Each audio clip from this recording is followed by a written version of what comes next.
The trap had already won. It was just waiting for her heart to realize it. Bria lay dying in the pristine Colorado snow, her life pumping out in a crimson rhythm onto the white powder, shielding her freezing puppy from a world that had decided to crush them both. She had no way out, no hope of rescue, only the fierce, fading instinct to keep the tiny body beneath her warm for one more minute. No one was supposed to be on this remote trail at dawn. And yet, a girl who carried bolt cutters like a penance was running toward them. Tessa Monroe wasn't just stumbling upon a tragedy, she was running straight into the ghost of the brother she couldn't save. In the silence of the mountains, a 19-year-old student is about to find out if her hands are still cursed to lose everything they touch, or if she can finally defy the death waiting in the snow. Before we get deep into the story, please let me know in the comments where you're watching from. Hit subscribe if you're hooked in and ready to enjoy this story, because tomorrow, I have another beautiful story to share with you and I don't want you to miss it for anything. Now let's get into the story. The morning silence had swallowed the Rockies the way deep water swallows a stone, heavy, absolute, and suffocating. The cold didn't just sit on the skin, it bit through layers, settled into the marrow, and started a countdown. The trail, usually a sanctuary for runners, was a narrow scar cut into the mountainside, its edges softened by the overnight drift. Pines stood like frozen sentinels, their needles still, their shadows stretching long and blue across the powder. Somewhere in that stillness, a heart was beating too fast and another was beating too slow. On the bend of the trail, half hidden by the brush and nearly indistinguishable from the winter debris, lay a shape the color of autumn leaves. If a hiker had been jogging with headphones looking at the peaks, they would have missed it. They would have told themselves it was a fallen log, a patch of dead bracken, a trick of the light. But it moved. Not much, just the involuntary shudder of shock, the faint tremor that said the thing on the ground was fighting a battle it had already lost. The morning sun crested the ridge, throwing a spear of light that burned the mist away. In that sudden clarity, the horror revealed itself. A dog. A mother, medium-sized, her coat a rich golden brown now matted with frost and something darker. Her chest hitched in ragged, shallow gasps. Her front right leg was twisted at a sickening angle, pinned low to the earth, where serrated steel jaws had snapped shut. An illegal leg-hold trap. The kind that didn't care about ethics or agony. The kind that crushed bone and severed arteries. The snow around her wasn't white anymore. It was a shocking, expanding halo of bright arterial red. The trap's chain pulled taut against a tree, an anchor to her grave. The dog's eyes were open, dark and glassy, but they weren't fixed on her mangled leg. They were fixed on what she was hiding. She had curled her body into a desperate crescent, a dying shield. Beneath her belly, pressed against the fading warmth of her undercoat, was a puppy no bigger than a football. His fur was a pale echo of hers, his body trembling in violent, jerky bursts. He nudged blindly against her side, whimpering, a thin, broken sound that cut through the mountain air like a plea. The mother dog didn't howl. She didn't thrash. She understood what humans often refuse to accept, that sometimes the only power you have left is to cover what you love with your own broken body. She was bleeding to death in a trap, and she had decided her puppy would not freeze alone. Then the silence broke. Far down the trail, beyond the screen of pines, there was a sound. Not the roar of an engine, but the rhythmic, disciplined crunch of running shoes on packed snow. Thud crunch. Thud crunch. Measured. Fast. Bria's ears flicked. Her muscles tensed, sending a fresh wave of blood spilling from the wound. Pain washed over her face, tightening her muzzle, but she didn't retreat. She angled her head, listening. Humans meant the trap. Humans meant the steel teeth. The runner appeared through the mist. Tessa Monroe. She moved with the efficiency of someone who used exhaustion to outrun her own mind. Breath plumed from her lips in white clouds.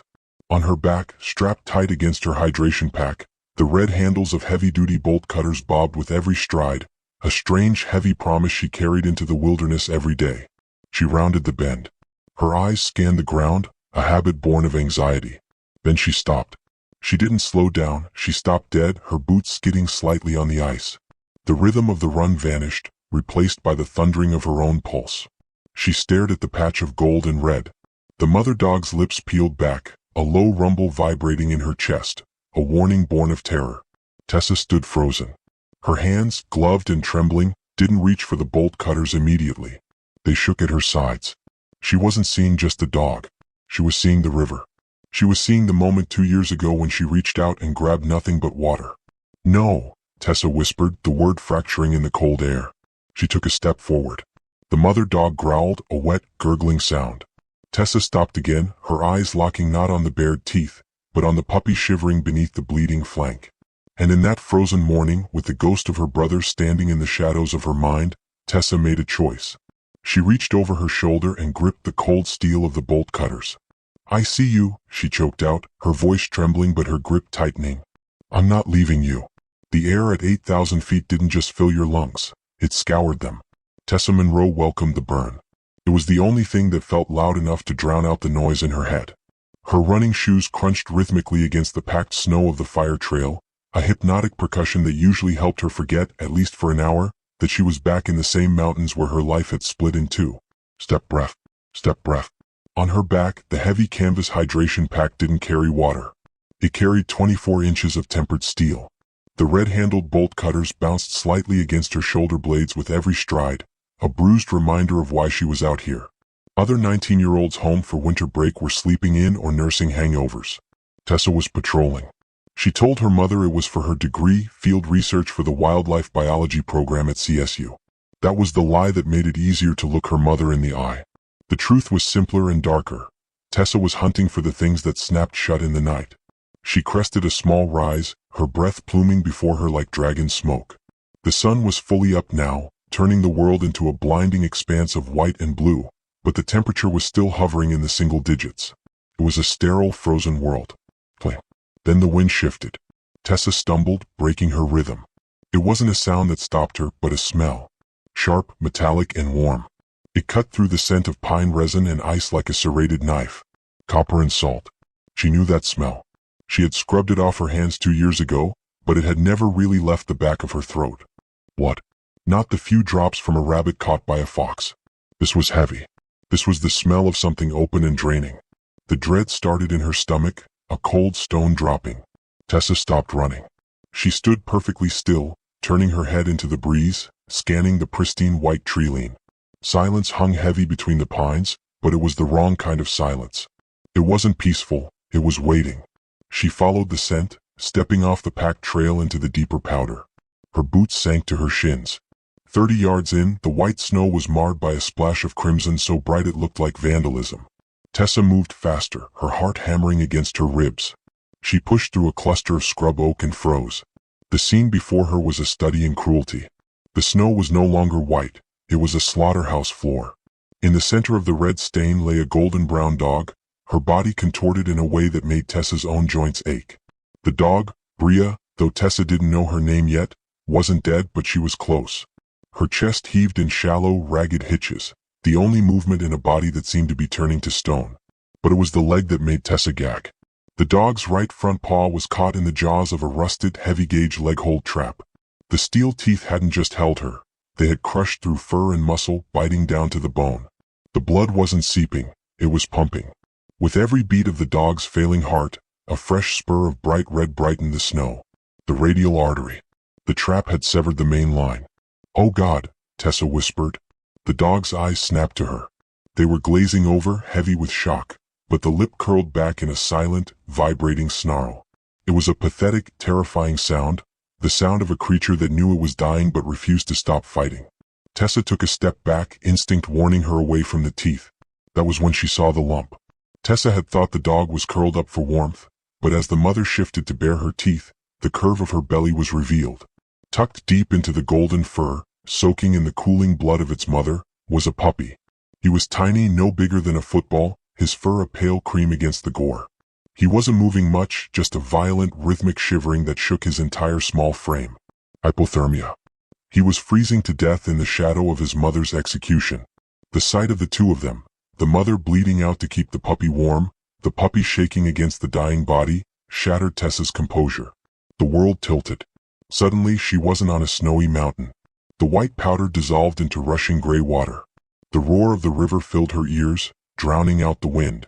She was 17 again, standing on the muddy bank, her hand outstretched, fingers brushing fabric but failing to grip. She saw the flash of a yellow jacket in the current. She saw her brother's face, eyes wide and terrified, looking at her. Looking to her. Do something, her brain screamed. Move. Jump. Reach.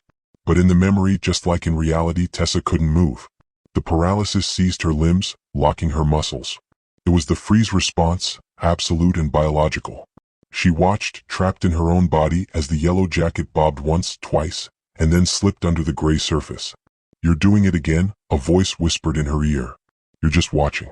Tessa stared at the dog in the trap. Her breath came in short, panicked gasps. Her hands, hanging uselessly at her sides, began to shake. It was happening again. The blood. The cold. The life slipping away while she stood there, a useless witness to tragedy. She felt the bile rise in her throat. She should turn around. She should run to the truck, drive to town, get someone who knew what they were doing. Someone whose hands didn't turn to stone when it mattered.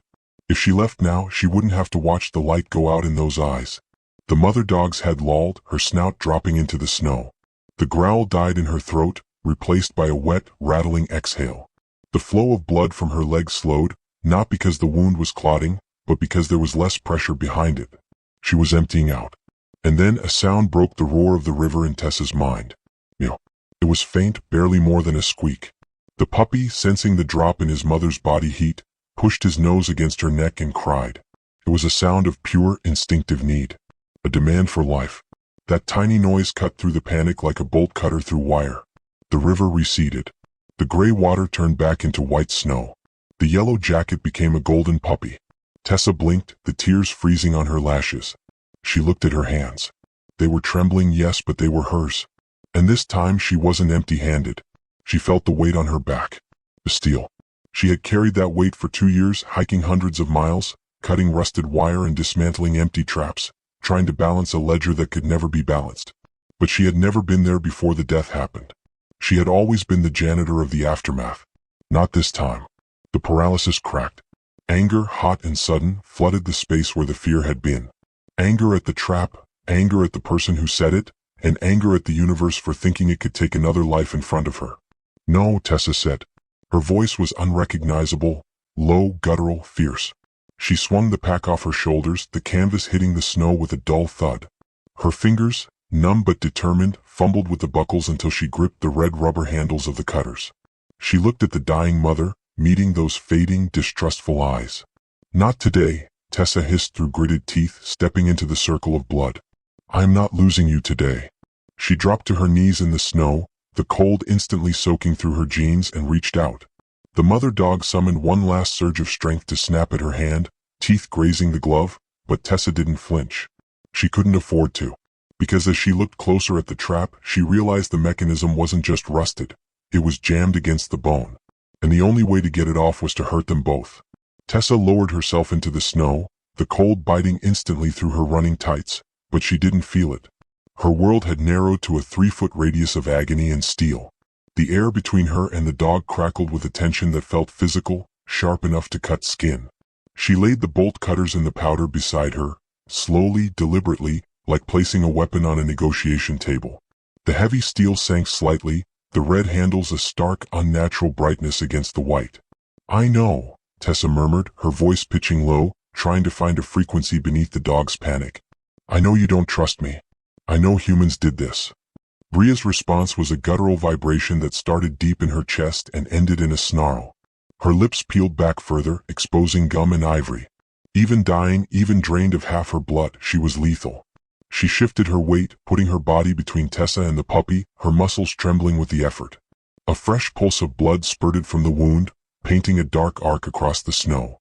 Tessa flinched, not at the aggression but at the waste of life in that spray. She forced her eyes away from the teeth and onto the injury. The wildlife biology textbooks she studied until 2 a.m. were suddenly overlaid on the reality in front of her. She saw the anatomy chart. The trap jaws had clamped just above the carpus, the wrist joint. The serrated teeth had missed the bone but shredded the soft tissue on the medial side. Radial artery, her mind supplied the label with clinical detachment. Severed or lacerated. High pressure bleed. She looked at the puppy. Ash was still. Too still. The violent shivering from earlier had slowed to a lethargic tremor. His eyes were half closed. Hypothermia. Stage 2. Metabolic shutdown imminent. Then she did the math and the numbers were a death sentence. 3 miles to the trailhead. Another 20 minutes driving to town. No cell service. If she ran for help, the puppy would freeze before she reached her truck.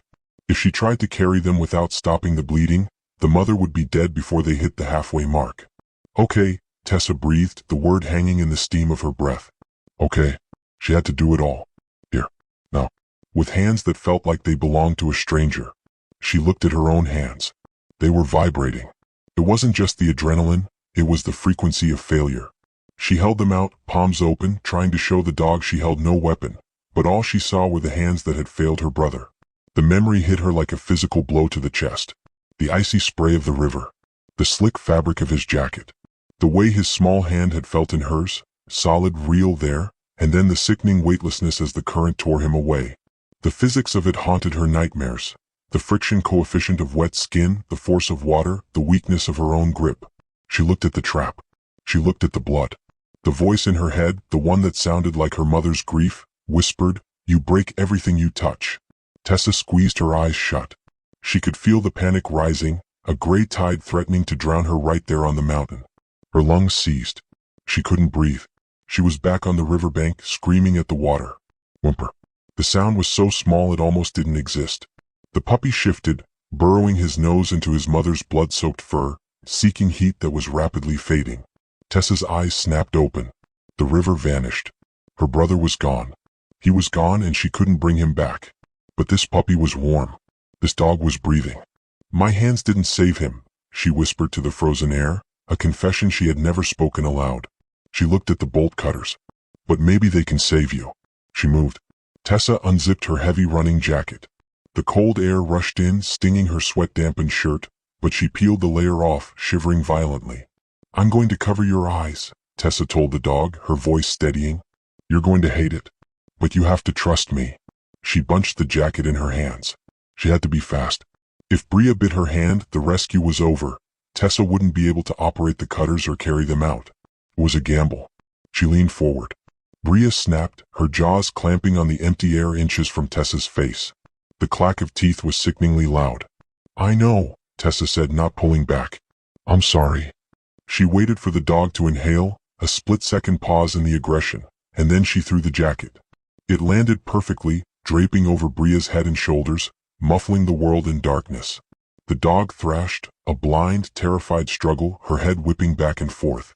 But the trap held her fast. Tessa didn't wait. She lunged forward, her knees hitting the bloody snow. She grabbed the bolt cutters, the steel biting into her palms. She jammed the jaws of the cutters into the mechanism of the trap. It was an old double-long spring model. To open it, she didn't just have to cut a wire. She had to leverage the springs down or cut the jaw itself. She positioned the blades against the thickest part of the retention bar. Bria was screaming now, a muffled, high-pitched yelp of confusion and pain from beneath the jacket. The puppy was wailing. The noise was deafening in the quiet forest. Tessa grit her teeth. Her hands were slippery with sweat and snow. She spread the handles of the bolt cutters wide, getting her chest over them for leverage. She was 19, strong from years of trail running, but this was hardened steel meant to hold a bear. She squeezed. The metal resisted. It felt immovable, solid as the mountain itself. "Come on," she grunted, pushing with everything she had. "Come on." Her muscles burned. Her triceps screamed. The memory of the river tried to creep back in. "You're too weak, you're not enough." But she shoved it down with a primal roar of effort. Crack. The sound was like a gunshot. The metal sheared. The tension in the trap exploded outward. But the release didn't bring silence. It brought chaos. The trap jaws sprang open, and the sudden release of pressure on the mangled leg did exactly what Tessa feared most. The artery, no longer compressed by the steel teeth, opened fully. A fountain of hot, bright blood sprayed upward, hitting Tessa in the face, blinding her, tasting of copper and tragedy. The dog thrashed wildly, the jacket slipping, teeth snapping at anything within reach. Tessa wiped the blood from her eyes, her vision swimming in red, and saw the wound gaping, pouring life onto the snow faster than she could comprehend. The clock hadn't just sped up, it had shattered. She had seconds. The world had turned red. Tessa gasped, spitting the metallic taste of copper from her mouth, blinking furiously to clear the hot, sticky film from her eyelashes. The arterial spray hadn't just hit her, it had painted her. For a split second, the shock held her paralyzed, the warmth of the blood terrifyingly at odds with the freezing mountain air. Bria was screaming. It wasn't a bark.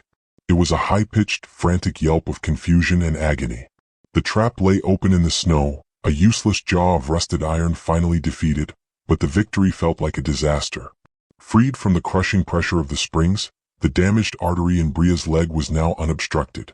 The blood wasn't pulsing anymore, it was pouring. The red stain on the snow was expanding fast, eating up the white like fire on paper. "No, no, no," Tessa chanted, the words tumbling out as a stream of consciousness. She didn't think. She didn't access the part of her brain that wrote essays on ecosystem management. She accessed something older, something primal. She reached for her neck and ripped off the thick, knit infinity scarf she wore for morning runs. It was gray wool, absorbent, thick, and completely unsterile. It didn't matter. Infection was a problem for tomorrow. Exsanguination was a problem for right now. Tessa lunged for the leg. Bria saw the movement through the gaps in the jacket covering her head. Panic overrode pain. She thrashed wildly, her body bucking in the snow, kicking up a cloud of red mist. As Tessa's hands closed around the mangled limb, Bria whipped her head around, shaking off the jacket, and snapped. Her teeth, sharp, white, and desperate, clamped down on Tessa's forearm. Tessa cried out, a sharp intake of breath, but she didn't pull away. If she yanked her arm back, the dog would tear her flesh. If she let go of the leg, the dog would bleed out. Hold on. Just hold on. Bria's jaws ground down, but her strength was fading. The teeth caught the thick fabric of Tessa's thermal mid-layer, shredding the synthetic wool and grazing the skin beneath, but they didn't lock. It was a warning bite, a last-ditch defense from a creature convinced she was being killed. "I know." Tessa screamed at her, her voice cracking. She ignored the pain in her arm and shoved her hands deeper into the blood. "I know it hurts. I'm sorry."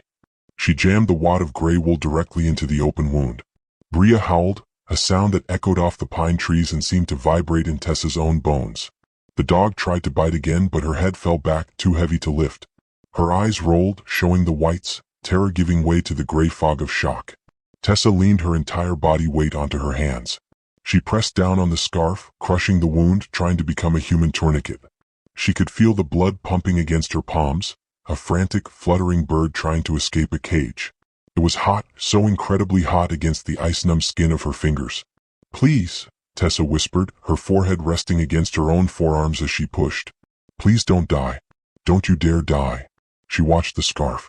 The gray wool was meant to protect her from the wind, to keep her warm on the ridge lines. Now she watched as a dark stain bloomed in the center of the fabric. It spread rapidly, soaking through the weave, turning the gray to black-red. It wasn't enough. The pressure wasn't enough.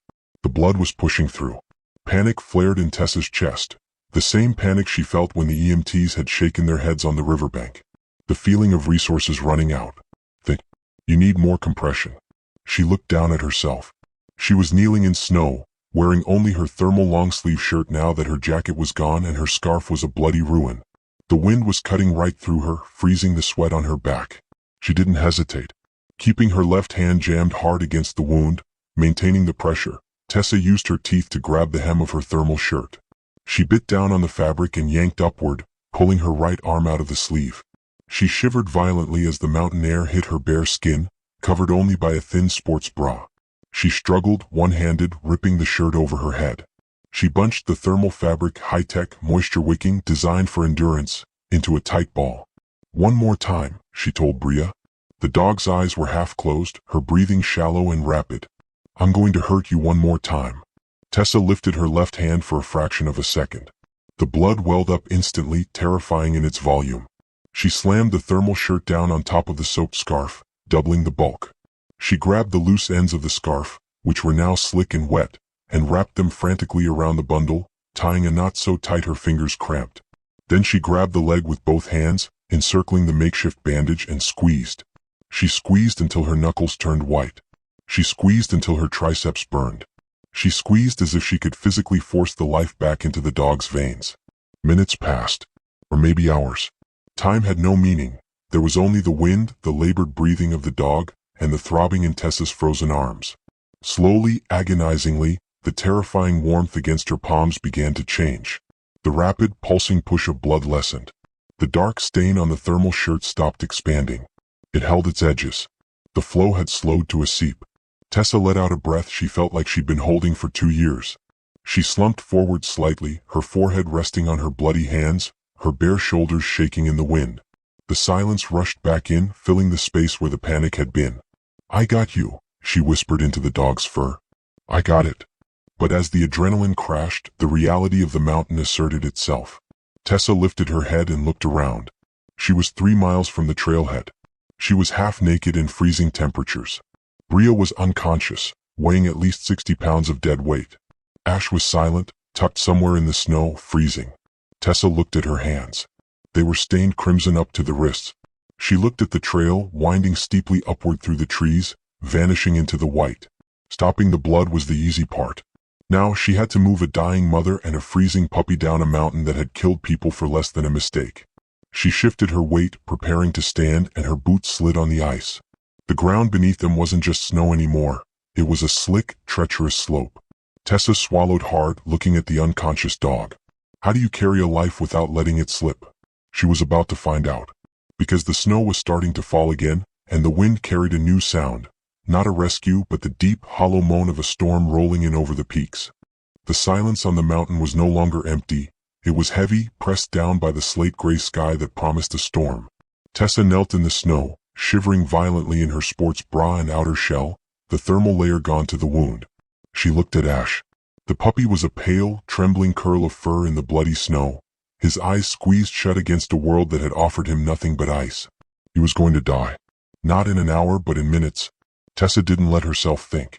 She unzipped her jacket, her only shield against the wind, and scooped the puppy up. He felt shockingly light, fragile as a bird, but his temperature was terrifying. He felt like a stone pulled from a frozen creek. "Come here," she whispered, her teeth chattering. She tucked him inside her jacket, pressing his small, freezing body directly against the bare skin of her chest, right over her heart. The shock of the cold against her skin made her gasp, a sharp intake of air that burned her lungs. She zipped the jacket up to her chin, trapping her body heat, turning her torso into an incubator. Ash didn't move at first, but then she felt it, a tiny, desperate nuzzle against her sternum. He was seeking the warmth. He was fighting. Now came the impossible part. Bria lay unconscious, a 60-pound dead weight of muscle and bone. Tessa looked at her empty backpack. She loosened the straps all the way, creating a makeshift harness. She maneuvered the dog's limp body, sliding Bria's hind legs through the arm loops, positioning the heavy torso against her own chest, the dog's head resting on her shoulder. Tessa stood up. The weight hit her immediately. It wasn't just the 60 pounds of the dog or the 5 pounds of gear. It was the awkward, shifting gravity of a living thing. Her knees buckled. Her quads screamed in protest. Bria's injured leg dangled, the blood-soaked thermal shirt stark against Tessa's dark jacket. 70 pounds. 3 miles. Downhill on ice. Okay, Tessa grunted, shifting her stance to find a center of gravity that didn't exist. We go. She took the first step. The descent was a torture chamber of physics. The trail, which she usually flew down in 30 minutes, had transformed into a gauntlet of slick hardpack and hidden roots. Every step had to be calculated. If she slipped, she would crush the puppy against her chest or reopen the mother's artery. Step. Brace. Slide. Step. The strain on her lower back was immediate, a hot line of fire radiating outward. Her shoulders, cut into by the backpack straps holding Bria, began to ache with a dull, throbbing, bruised feeling. But it was her lungs that suffered most. The altitude, combined with the crushing weight against her chest, made it impossible to take a full breath. She was breathing in shallow, panicked sips.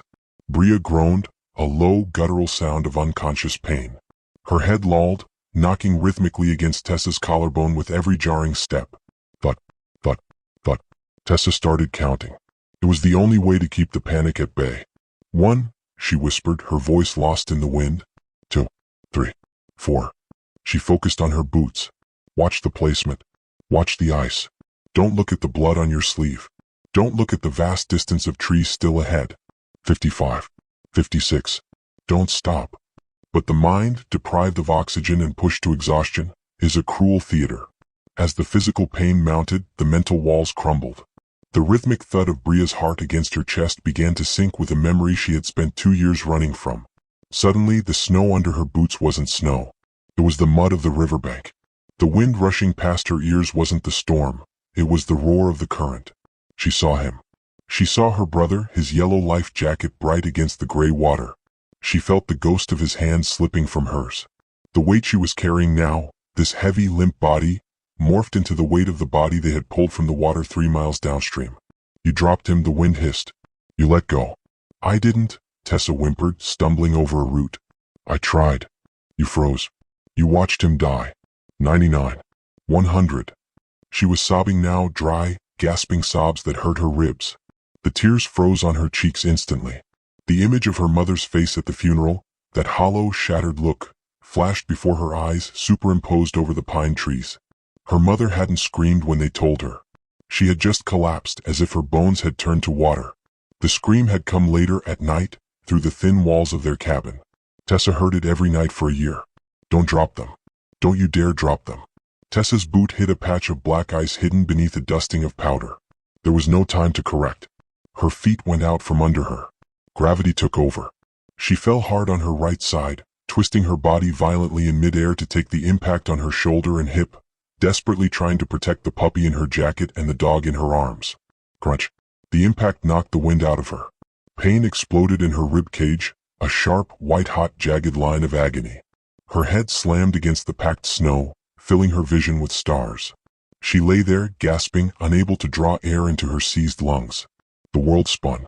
The cold seeped up from the ground, paralyzed and welcoming. Bria had slid partially off her, lying in the snow, motionless. The bandage on her leg was dark, wet. Tessa stared at the gray sky through the branches. The pain in her ribs was blinding. Her legs felt like lead. She couldn't feel her fingers. Just stay here, the voice whispered. It was a seductive, gentle voice now. It's too far. You're too small. You're just a girl who couldn't save her brother. Why did you think you could save them? I can't, Tessa choked out, the words bubbling up with a sob. I can't do this. I'm going to lose them. Just like I lost him. She closed her eyes. It would be so easy to stop. To just let the cold take the pain away. To stop fighting a battle she was destined to lose. Then she felt it. Against the skin of her chest, right over the frantic hammering of her own heart, there was a pressure. A paw. Small, hesitant, but insistent. Ash was moving. He pushed against her, kneading her skin with tiny needle-sharp claws. He let out a muffled squeak from inside the jacket. It wasn't a memory. It wasn't a ghost. It was life. Warm, demanding, fragile life. The pressure of that tiny paw against her heart acted like a defibrillator. It shocked her back into her body. It cut through the river, through the guilt, through the exhaustion. He is still here. You haven't lost him yet. Tessa opened her eyes. The gray sky was still there, but the defeat was gone, burned away by a sudden, ferocious surge of refusal. No, she gritted out. She rolled onto her knees, ignoring the scream of protest from her bruised ribs. She grabbed Bria, hauling the heavy weight back into position with a groan that sounded primal. She checked the bandage still holding. She checked the jacket. Ash was secure. No, she said again, louder this time, pushing herself up with trembling legs. She swayed, planting her feet wide. The pain was a roar, but she channeled it, turned it into fuel. Get up, she commanded her own broken body. Move. She took a step, then another. She didn't count this time. She didn't look at the trail. She just walked, driven by the tiny heartbeat pressed against her own.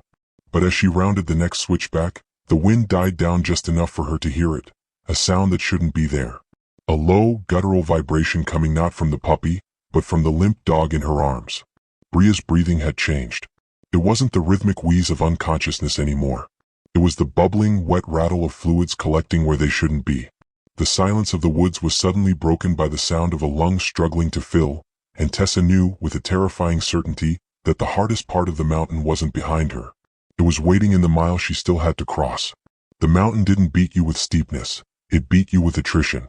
It chipped away at your reserves, calorie by calorie, degree by degree, until there was nothing left but the biological imperative to stop. Tessa was halfway down the drainage when her body began to mutiny. The adrenaline that had fueled her frantic rescue at the trap site had burned off, leaving behind a hollow, shaking exhaustion that felt less like fatigue and more like illness. Her legs, usually pistons of muscle capable of running 20 miles, had turned into lead weights. Her vision was tunneling, the edges of the white world blurring into a soft, inviting gray. She stumbled, her boot catching on a buried rock, and caught herself against the rough bark of a ponderosa pine. The impact jarred her ribs, sending a fresh spike of white-hot pain through her chest, but she didn't cry out. She didn't have the breath for it. She just leaned there, her forehead pressed against the scratchy wood, gasping for air that felt too thin to sustain life. The cold was winning. Without her jacket, sweat had frozen against her skin, forming a layer of ice beneath the thermal shirt she had wrapped around Bria. She was shaking so violently that her teeth clicked together in a jagged rhythm. Just a minute, she lied to herself. Just close your eyes for a second. The weight in her arms grew heavier. Bria hadn't groaned in the last quarter mile. The wet rattle in her chest had quieted, which was terrifying in its own way. Tessa forced her eyes open and looked down. Bria's head lay limp against Tessa's shoulder, her tongue lolling slightly from the side of her mouth. The snow-crusted lashes were still against her cheeks. She looked peaceful. She looked dead. No, Tessa whispered, the word a puff of steam that vanished instantly. She shifted her grip, wincing as her frozen fingers protested, and pressed 2 fingers into the depression of Bria's inner thigh, searching for the femoral artery. She waited. 1 second. 2, 3. Nothing. Panic, cold and sharp, pierced the fog of her exhaustion. Then, there. A flutter. Weak. Thready. Irregular. It wasn't the strong, rhythmic drum of a heart fighting. It was the fading vibration of a machine running out of power. Bria was slipping away. Tessa stared at her own hand pressed against the dog's fur. It was stained brown with dried blood, grimed with dirt, and shaking uncontrollably. This is it, the voice in her head whispered. It wasn't the angry voice from before. It was a sad, factual voice. This is when you freeze. This is when you fail. The pine tree dissolved. The snow melted into mud. Tessa was back on the riverbank. The silence of the mountains was replaced by the chaotic shouting of emergency responders, the crackle of radios, the roar of the water.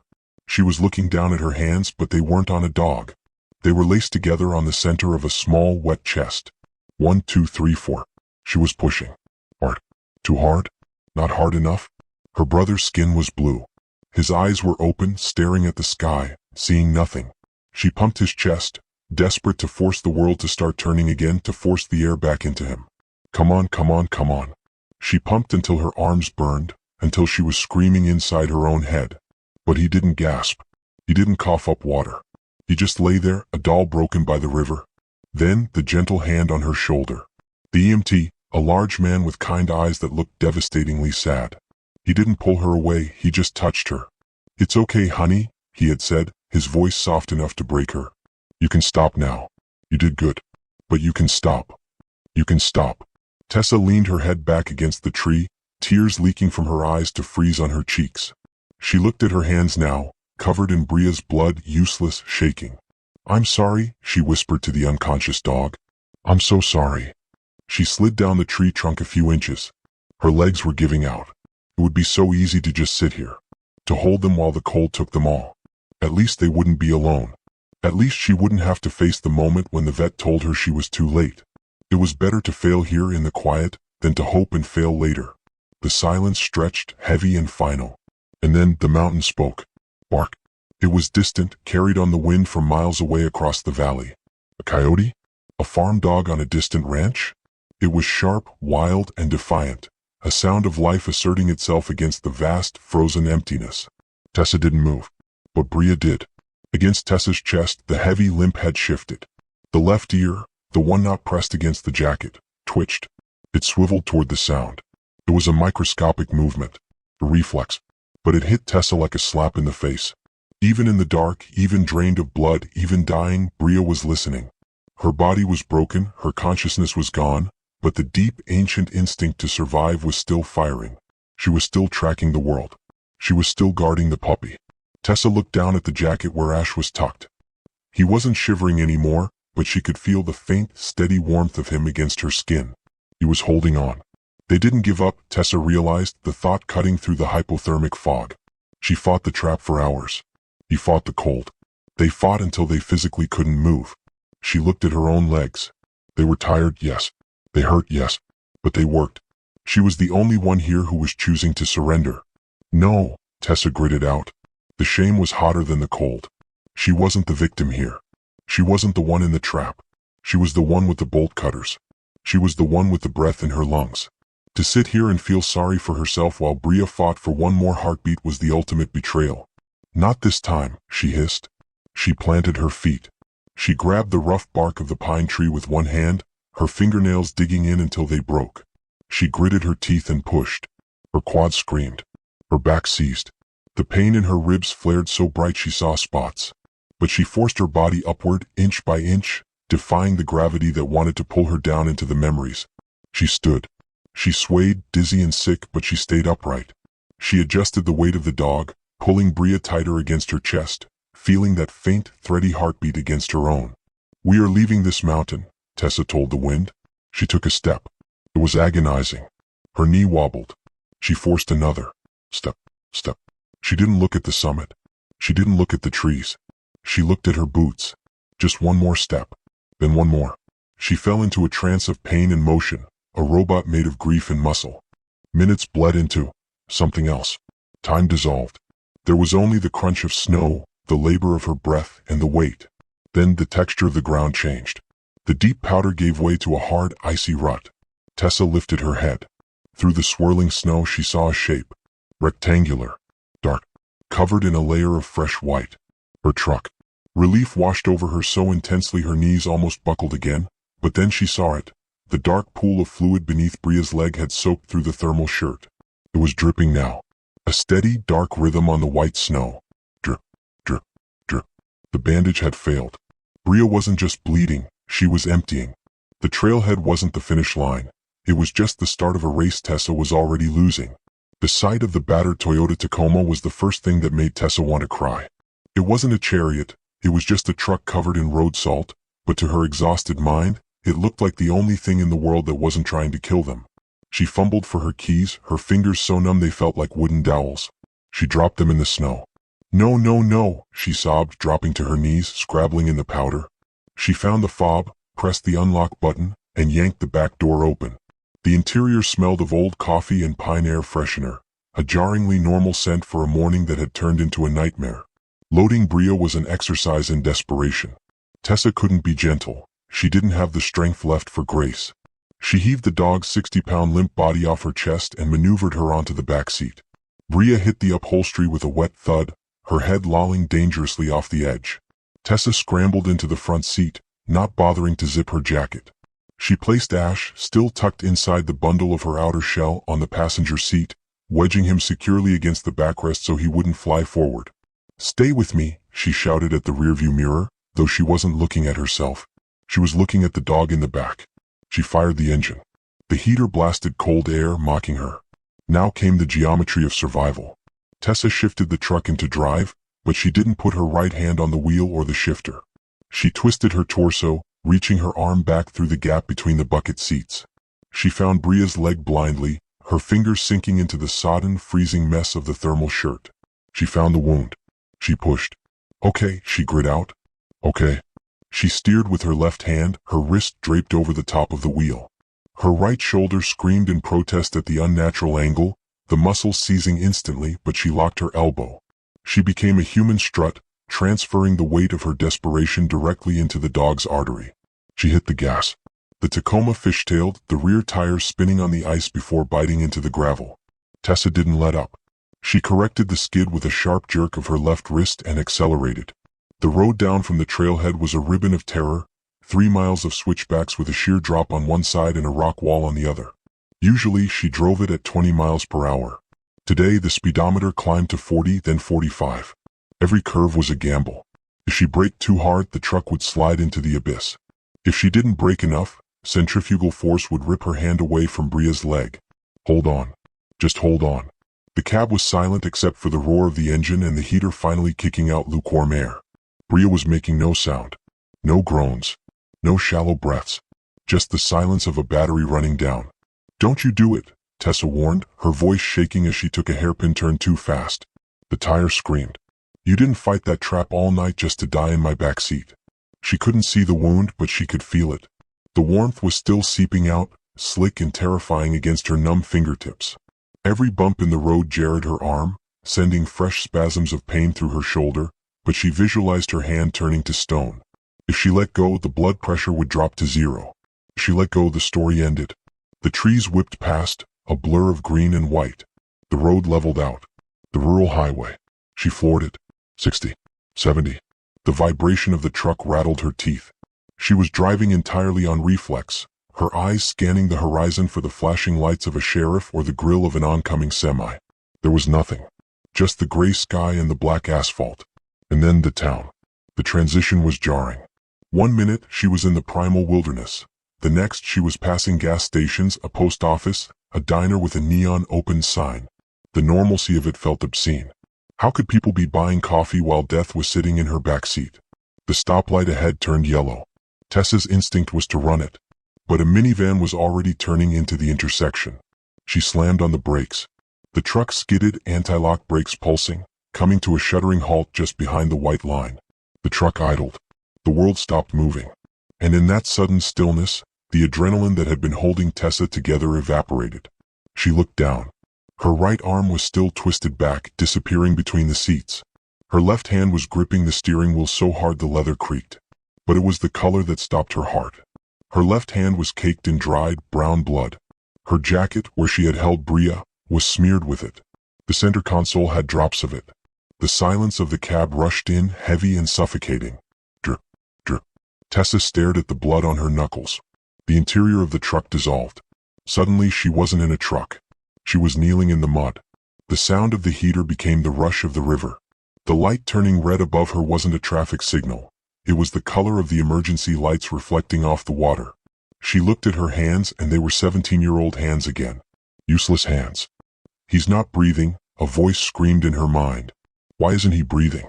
She felt the paralysis creep up her spine, cold and absolute. It locked her knees. It froze her lungs. It was the same freeze that had seized her when her brother slipped under. The realization hit her with the force of a physical blow. I am doing it again. I am sitting here, covered in blood, watching something die. Bria made no sound in the back. Ash was silent on the seat beside her. They were dead. She had failed. The drive, the rescue, the pain, it was all just a delay of the inevitable. She was cursed. She was a girl who carried bolt cutters because she couldn't carry the guilt, and now the guilt had caught her anyway. The light turned green. Tessa didn't move. Her foot was glued to the brake. Her eyes were fixed on her bloody hand, tunnel vision narrowing the world down to that single red failure. Honk. The sound was sharp, angry. The car behind her. Tessa didn't blink. She couldn't. She was trapped in the freeze, trapped in the memory of the river. Honk. Move! Someone shouted from a roll-down window. It didn't register. She was miles away. She was 2 years ago. And then, a sound. It wasn't from the back. It was from the passenger seat. The puppy shifted in the jacket, pushing his head out of the bundle. He let out a thin, high-pitched whimper. It was weak, desperate, fading. It sounded exactly like the noise her brother had made before the water took him. But this time, the water hadn't taken him yet. That sound, that tiny vibrating thread of life, hit Tessa like a slap. It shattered the tunnel vision. It broke the ice in her veins.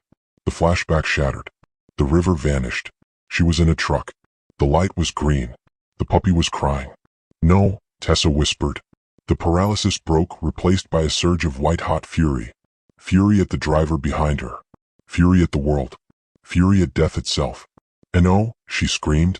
She stomped on the gas pedal. The truck lurched forward, tires squealing. She didn't check the intersection. She swung the wheel hard to the left, running the next light which had just turned red, leaning on the horn with her bloody fist.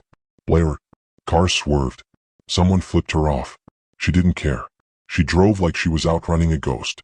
The vet clinic was 2 blocks away. She took the corner on 2 wheels, the truck bouncing violently over the curb. She slammed the gear shift into park before the truck had even fully stopped, the transmission groaning. She threw the door open and scrambled out, her legs nearly giving way. She ripped the back door open. Bria was slumped on the floorboard now, having slid off the seat during the frantic drive. She was motionless. A pool of dark blood had formed on the rubber mat. Tessa grabbed her. She didn't care about the weight anymore. She wrapped her arms around the dog's chest and heaved, pulling the limp body out of the truck, staggering under the load. Help! Tessa screamed, her voice raw, shredding her throat. Help me! She stumbled toward the glass doors of the clinic, blood dripping from her clothes onto the pavement, the puppy still forgotten in the front seat, the mother dying in her arms. The automatic doors slid open. A receptionist looked up, a phone to her ear, her expression shifting from annoyance to horror in a heartbeat. Tessa took 2 steps into the lobby and her legs finally quit. She dropped to her knees, clutching Bria's heavy head to her chest, the dog's blood soaking through her shirt to her skin. Please, she sobbed, looking up at the shocked faces in the waiting room. Please don't let her be gone. The double doors to the back swung open. A vet in blue scrubs rushed out, taking in the scene. The girl, the blood, the motionless dog, in a single glance. He dropped to his knees beside them, his hand going instantly to Bria's neck. The lobby went silent. Tessa held her breath, watching the vet's face, waiting for the shake of the head that would end her life. The vet frowned, pressed deeper, and then looked up, his eyes locking with Tessa's terrified stare. "I need a gurney," he shouted, his voice cracking like a whip. "Now." "She's crashing." The lobby of the veterinary clinic erupted into organized chaos, a stark contrast to the lonely, frozen silence of the mountain. The shout for a gurney seemed to bounce off the tile floors, sharp and demanding. Tessa was still on her knees, her arms empty now, watching as two vet techs lifted Bria's limp body onto the stretcher. The dog looked smaller on the white sheet, a broken heap of wet fur and exposed flesh. The trail of blood she had left across the floor was bright, jagged, and accusing. "She's lost a lot of volume," the vet shouted, already moving the gurney toward the swinging double doors. "Start fluids immediately. 2 lines. Get the blood bank on the phone." The doors swung open, swallowing the team and the dying dog. "Wait," Tessa croaked, scrambling to her feet. Her legs wobbled dangerously. "The truck. There's a puppy. In the front seat. He's hypothermic." A young tech with a ponytail stopped, eyes widening. "In the truck?" "Yes," Tessa gasped, pointing a shaking finger at the glass doors. "Toyota. Well, front seat." The tech bolted out the door. Tessa took a step to follow, but the room tilted violently to the left. She reached out, her bloody hand slapping against the reception desk for support, leaving a smear of crimson on the pristine white laminate. "Whoa, honey, sit down." A receptionist was there instantly, guiding her into a plastic chair. Tessa collapsed, not because she wanted to, but because her strings had been cut. The adrenaline that had carried her down 3 miles of ice, that had fueled her one-handed drive through town, was gone. In its place was a vacuum so profound it felt like dying. The tech returned seconds later, bursting through the doors with the bundle of Tessa's jacket in her arms. "I got him. He's breathing, but he's cold." "Take him to the treatment area," the receptionist ordered. "Get him on the bear hugger." Slowly, the tech disappeared through the double doors. And then silence. The clinic lobby was quiet. A golden retriever sat with its owner in the corner, thumping its tail. A cat meowed from a carrier. The normalcy of it was violent. Tessa looked down at herself. She was wearing a sports bra and running tights. Her skin was gray with cold, and she was covered in blood. It was dried on her arms, crusted under her fingernails, soaked into the waistband of her pants. It wasn't just on her skin, it felt like it was seeping into her pores. She started to shake. It wasn't a shiver, it was a seizure of the nervous system. Her teeth chattered so hard her jaw ached.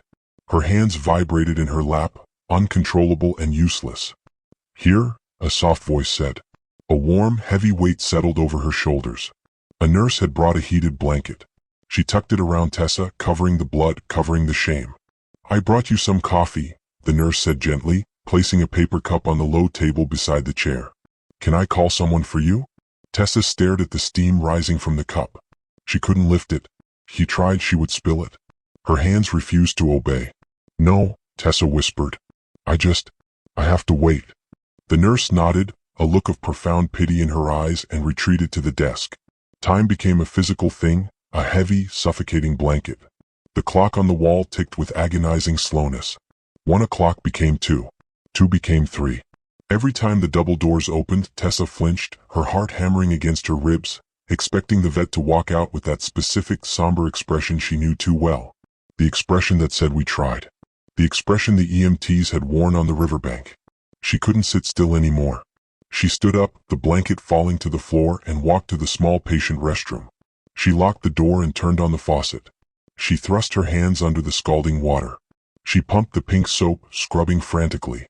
The water swirling down the drain turned red, then pink, then clear. But she kept scrubbing. She scrubbed until her skin was raw and angry, until the sensation of the hot water replaced the phantom sensation of the cooling blood. My hands failed him, the voice in her head whispered, quieter now but still there. And now they failed her too. She dried her hands on a rough paper towel and stared at herself in the mirror. Her eyes were hollow, bruised with exhaustion.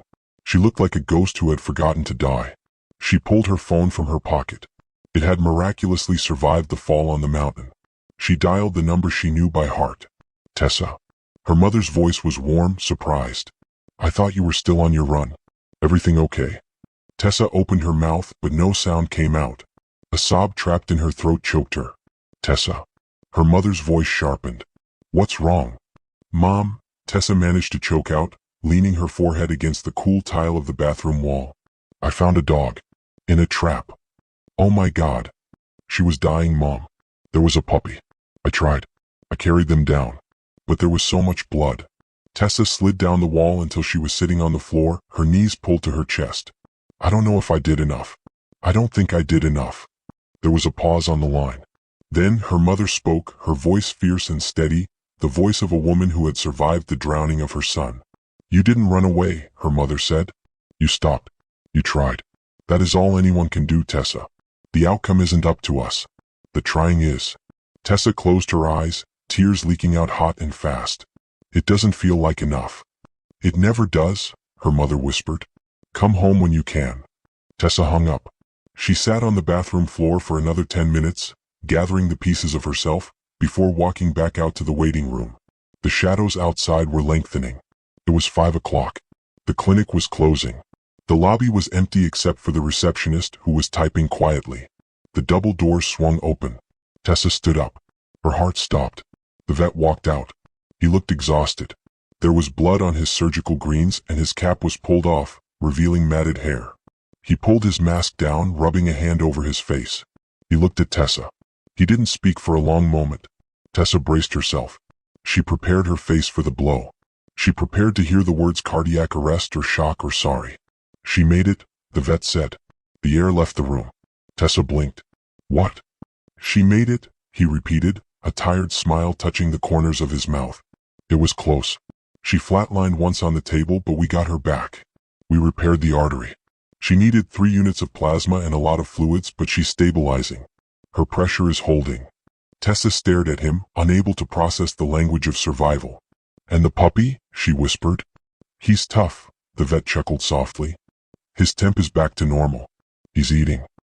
He's howling his head off in the kennel, looking for his mom. You saved them both. The sentence hung in the air, shimmering like a mirage. Tessa opened her mouth to say thank you, but her voice betrayed her. Her chin trembled. The dam that had been holding back 2 years of grief, 2 years of guilt, 2 years of freezing on the riverbank, it finally broke. She covered her face with her clean, raw hands and sobbed. It wasn't a polite cry. It was a guttural, heaving release that shook her entire body. She cried for the dog in the trap. She cried for the puppy in the snow. She cried for the brother in the water. She cried because for the first time in 730 days, death had blinked first. The vet didn't look away. He just waited, giving her the space she needed. After a long time, Tessa wiped her face with her sleeve, taking a shuddering breath. Can I see them? The vet's smile faded slightly. He hesitated, a shadow crossing his face. You can see the puppy, he said carefully. But the mother? Bria, you called her? She's waking up from the anesthesia. And Tessa, you need to know something before you go back there. What? Tessa asked, a new thread of anxiety pulling tight in her chest. She's alive, the vet said, his voice serious. But she's terrified. The anesthesia is wearing off and the fight is coming back. She doesn't know you saved her. All she knows is that a human caused her pain, and now she's in a cage. He looked at Tessa's bandaged arm where the dog had bitten her on the mountain. She isn't grateful yet. She's dangerous. The clinic smelled of bleach, rubbing alcohol, and that specific high-pitched anxiety that animals emit when they are away from home. For Tessa, however, it had become a sanctuary. For the next 5 days, her life shrank to a simple rhythmic oscillation. The clinic in the morning, the mountain in the afternoon, the clinic in the evening. She became a fixture in the recovery ward, a ghost in running clothes sitting cross-legged on the linoleum floor outside Run 4. Inside the kennel, the dynamic of survival had shifted. Ash, with the miraculous rubber-ball resilience of youth, had bounced back as if the mountain had never happened. The hypothermia was a distant memory. He was a creature of pure kinetic energy, chewing on his foreline, wrestling with his bedding, and pressing his nose against the chain-link gate, begging for attention. To him, the cage wasn't a prison. It was just a new room full of interesting smells. Bria was different. The mother dog didn't bounce. She endured. She spent her days lying on her uninjured side, her heavy, bandaged leg extended stiffly in front of her. She didn't sleep much. Her dark eyes were always open, always tracking. When the vet techs came in to change her fluids or check the dressing, she would stiffen, her lip curling just enough to show a flash of white, a reminder that her compliance was conditional. But when Tessa sat there, Bria didn't growl. She just watched. It was an unnerving, heavy gaze. It felt like being weighed on a scale made of ancient stone. Tessa would read her textbooks aloud, her voice a low drone over the hum of the ventilation system. She talked about ecosystem diversity and migration patterns, filling the space with words so the silence wouldn't stretch too thin. Every time she looked up, Bria's eyes were on her. Not grateful, not affectionate, just knowing. She's studying you, the vet said on the third day, pausing by the kennel with a clipboard. She hates me, Tessa corrected, keeping her eyes on her book. I'm the one who hurt her. I'm the one who smelled like the trap. She remembers the pain, the vet agreed, crouching down. But she also remembers who carried the weight. Give it time. You tapped the clipboard. We're taking the drain out tomorrow. The tissue granulation looks good. She's going to keep the leg. Tessa let out a breath she hadn't realized she was holding. And walking? She'll walk, the vet said. Run probably. But the nerve damage is significant. She'll always have a hitch in her gait. A limp. She won't be symmetrical again. Tessa looked at the dog. Broken but functioning, she thought. Just like me. When she wasn't at the clinic, Tessa was back on the fire trails. But she wasn't running for cardio anymore. She was hunting. She had marked the GPS coordinates of the trap site on her phone. She returned to the scene with a wildlife officer, a grim-faced man named Miller who spat chewing tobacco into the snow and swore quietly when he saw the bloodstain, which was still visible, a dark rust mark on the white world. Amateur set, Miller grunted, examining the tree where the chain had been anchored. Lazy. Didn't even try to hide the drag. Together they swept the drainage. It was a grid search, methodical and cold. Tessa moved through the brush with a terrifying focus. She wasn't afraid of the memories anymore. She was fueled by them. Every rusted piece of metal they found was an enemy combatant. By the end of the week, they had pulled 8 more traps from the area. 8 jagged mouths waiting for a misstep. Tessa documented each one, photographing the mechanism, the location, the danger. She wrote an article for the local paper, stripping away the sanitized language of wildlife management and describing exactly what arterial blood looks like on fresh snow. She described the sound a puppy makes when it freezes against its dying mother. The article went viral overnight. Her phone buzzed incessantly with notifications, shares, comments, outrage, offers of donations. People called her a hero. They used words like brave and selfless. Tessa read the comments in the dark of her bedroom, feeling absolutely nothing.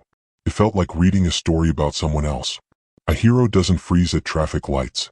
A hero doesn't have nightmares where the water turns into blood. She wasn't saving the world. She was just trying to balance a ledger that was permanently in the red. You're doing good work, Tess, her mother said that Friday evening.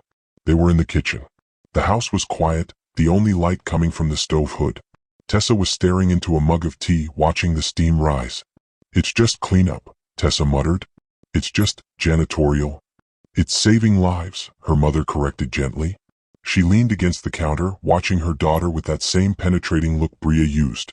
The clinic called today. They said Bria and Ash are cleared for discharge on Monday. Tessa's hand tightened around the mug. That's good. That's really good. They asked about placement, her mother continued. The rescue coordinator has a few foster families lined up. Good families. Fenced yards. Experience with trauma dogs. Good, Tessa said quickly. Too quickly. They need that. They need stability. Tessa. They need someone who knows what they're doing, Mom. Bria is going to be difficult. She needs rehab. She needs patience. She needs someone who doesn't wake up screaming because they dreamt of drowning. The words hung in the air, sharp and jagged. It was the first time Tessa had acknowledged the nightmares out loud in months. Her mother walked over and sat at the table across from her. She reached out and covered Tessa's hand with her own. Her grip was warm, solid, the grip of a nurse who had held too many hands when they went cold. Why do you think you're broken, Tessa? Because I am, Tessa whispered, looking down at the table. I froze. I watched him die. If I hadn't frozen, if I had just moved a second faster. You were 17, her mother said fiercely. You were a child facing a riptide. And on that mountain, you didn't freeze. You carried 70 pounds of dying animal 3 miles on ice. You saved them. I almost didn't, Tessa argued, her voice cracking. I almost stopped. I almost sat down in the snow and let us all die. But you didn't, her mother insisted. That's the point. You got up. She squeezed Tessa's hand. Why can't the person who saves them be you? Tessa pulled her hand away, standing up abruptly. The chair scraped loudly against the floor. Because I was just the emergency responder, she said, her voice shaking. I'm the ambulance, Mom. I'm not the home. You don't live in the ambulance. You get out as soon as you survive. She left the kitchen before her mother could answer, retreating to her room, closing the door on the conversation. She lay in bed, staring at the ceiling, listening to the wind howl outside. She told herself she was right. She told herself that letting them go was the final act of rescue. She would find them a perfect home, a safe home, a home with no ghosts. But as she drifted into a restless sleep, she didn't dream of the river. She dreamed of the clinic. She dreamed of dark, intelligent eyes watching her from behind bars, waiting for her to make a move. Monday morning arrived with a sky the color of a bruise. The phone rang at 8 a.m. It was the vet. Tessa, he said. It's time. Come say goodbye. She drove to the clinic with dry eyes, her heart barricaded behind a wall of practicality. She had the contact info for the foster family. She had a bag of high-quality food she had bought. She was ready to hand off the baton. She was ready to walk away and go back to being the girl with the bolt cutters and the empty hands. She walked into the lobby. It was quiet. The vet was waiting for her by the exam room door. He wasn't smiling. He looked expectant. We brought them into the exam room, he said softly. It's quieter. Less stress for the transition. Tessa nodded, swallowing the lump in her throat. Okay, let's get this over with. She pushed open the door. Bria was standing in the center of the room. She wasn't wearing a bandage anymore, just a shaved patch on her leg where the angry red scar ran like a zipper. She was standing on all four legs, though the right one trembled slightly. Ash was asleep in a basket in the corner. Tessa stopped in the doorway. Hey girl, she whispered. You look good. Bria turned her head. Her ears perked up. She looked at Tessa, really looked at her, and for the first time she didn't just stand there. She took a step, then another. She was limping, a heavy, rhythmic dip of her shoulder, but she was moving forward. She walked straight past the vet. She walked straight past the treat jar on the counter. She walked right up to Tessa and stopped. Tessa froze, her breath hitching. Bria lowered her head, sniffing Tessa's shoe, then her jeans, then her hand which hung limp at her side. Bria? Tessa breathed. The dog lifted her head.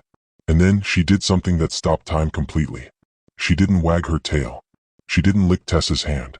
She shifted her weight, lifted her scarred, damaged leg, the leg that humans had crushed, and placed her paw deliberately heavily onto Tessa's foot. She leaned her entire body weight against Tessa's shin, letting out a long, heavy sigh, as if she had finally put down a burden she had been carrying for miles. It wasn't a greeting. It was a claim. Tessa looked down, her heart hammering against her ribs, and realized with a terrifying clarity that she had misunderstood the entire story. She thought she was the one deciding whether to save them. She didn't know the decision had already been made, and she wasn't the one who had made it. The fluorescent lights of the exam room hummed with a low electric buzz that sounded too much like the silence in Tessa's head. This was the moment she had prepared for. The paperwork sat on the stainless steel table. Discharge instructions, vaccination records, and the contact information for a rescue organization in Boulder that specialized in trauma cases. Tessa stood by the door, her hands shoved deep into her pockets to hide the fact that they were shaking again. She told herself this was victory. Victory was a warm house with a fenced yard and a family that didn't know what it felt like to hold a dying body. Victory was walking away. You ready? The vet asked, his hand on the doorknob. Yeah, Tessa lied. I'm ready. He opened the door. They came in like a tide. Ash first, a ball of creamy gold fluff that scrambled across the tile, his claws clicking like frantic tap shoes. He threw himself at Tessa's shins, yipping with pure, unadulterated joy. He didn't remember the cold. He didn't remember the darkness. He only knew that the girl who smelled like safety was here. But Bria was different. The mother dog entered slowly, the leash slack in the vet's hand. She wasn't wearing a bandage anymore, just a patch of shaved fur on her right leg where a jagged, angry scar ran from wrist to elbow. The hair was growing back in stubble, but the limp was there, a permanent hitch in her gait, a dip of the shoulder with every step. Tessa dropped to her knees. She ignored the way Ash began chewing on her shoelaces. Her eyes were locked on Bria. Hey, Tessa whispered, her throat tight. Look at you. You made it. Bria stopped 3 feet away. She didn't wag her tail. She stood perfectly still, her dark, intelligent eyes analyzing Tessa's face. She looked at the door. She looked at the vet. Then she looked back at Tessa. You're going to go somewhere good, Tessa choked out, tears finally spilling over. She reached out a hand, palm open, not demanding anything, just offering a goodbye. Somewhere with soft beds and people who don't have nightmares. You're going to be safe, Bria. I promise. Bria stepped forward. She didn't sniff the hand. She didn't lick it. She shifted her weight to her good left leg, lifted her scarred, damaged right paw, the paw that had been crushed in the steel jaws, the paw Tessa had fought to save, and placed it deliberately into Tessa's open palm. The weight of it was shocking. It was heavy, warm, and rough with calluses. Bria leaned forward, pressing her forehead against Tessa's shoulder, exhaling a long, shuddering breath that rattled in her chest. It wasn't a trick. It wasn't a conditioned response. It was a transfer of gravity. Bria was physically giving Tessa the weight she could no longer carry alone. Tessa froze. The sensation of that paw in her hand was heavier than the bolt cutters. It was heavier than the 60 pounds on the mountain. It was the weight of absolute, terrifying trust. Ash, sensing the shift in energy, scrambled up Tessa's legs and flopped into her lap, licking the tears off her chin. Tessa looked up at the vet, her vision swimming. I can't take them. I'm broken. I almost failed them. The vet leaned against the exam table, crossing his arms. He didn't look like a doctor in that moment. He looked like a witness. Tessa, look at her, he said softly. She doesn't care that you were scared. She cares that you stayed. She's already chosen you. She made that choice the minute you put that tourniquet on. He nodded at the dog leaning against her. The question isn't whether she trusts you. The question is, can you trust yourself enough to choose her back? Tessa looked down. She saw her hand holding the scarred paw. She saw the scars on her own soul, the cracks left by the river. But as she looked at Bria, broken, limping but standing, she realized the truth. Healing wasn't about being unbroken. It wasn't about erasing the past. It was about refusing to let the cracks stop you from holding on. She squeezed Bria's paw gently. Bria squeezed back. Yes, Tessa whispered. The word felt like a lock snapping open. Yes, I choose this. Epilogue, spring forward. 3 months later, the Colorado snow had retreated to the highest peaks, leaving the valleys awash in the violent green of spring. The dorm room at Colorado State University was usually a chaotic mess of textbooks and laundry, but room 302 was different. It had a dog bed in the corner that took up a third of the floor space, and a crate that was never locked. Tessa sat at her desk, typing furiously. A new placard sat on her bookshelf, right next to a photo of her brother. It read, The Bolt Cutters Project, Removing Traps, Restoring Wilds. The nonprofit paperwork had been approved yesterday. She already had 30 volunteers signed up for the weekend sweep. Under the desk, a golden head rested on her feet. Bria. She was technically an emotional support animal, a designation Tessa's therapist had insisted on, but the truth was murkier. Bria supported Tessa, yes, but Tessa supported Bria. They were two uneven things that made a level surface when leaned against each other. Come on, Tessa said, closing her laptop. Let's go. Ash, who had grown into a gangly, long-legged adolescent with ears too big for his head, was already at the door, spinning in circles. He didn't have the shadow his mother carried. He was pure light. They drove the truck, the same battered Toyota, up the winding road to the trailhead. The air was crisp, smelling of pine sap and thawing earth. They hiked for an hour.